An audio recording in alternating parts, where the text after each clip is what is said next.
ညီကိုတွေမင်္ဂလာပါညီကိုတွေမင်္ဂလာပါဘောပွဲကစားတဲ့ညီကိုတွေအတွက်ဒီမှာကျွန်တော်မောင်းလေးရွေးပေးထားပါတယ်ကျွန်တော်လည်းထိုးထားတယ်ဆွီဒင်9ဘော over 2.5 ဂျာမနီ 1D ပြီးရင်ဒါအီကွေဒိုပွဲပေါ့နော်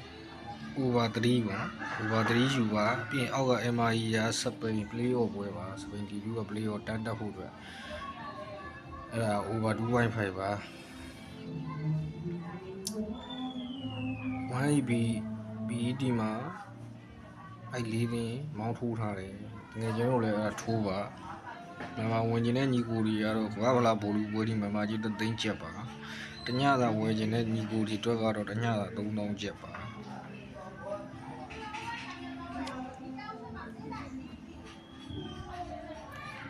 ကဲနိုင်ရင်တော့ဒီမောင်းလေးထိုးဗျာနော်နိုင်ရင်တော့ဒီမောင်းလေးထိုးခဏငွေထုတ်ပဲမြန်မာဝင်ကျင်တော့ဆက်သွယ်လိုက်နော်664 223 239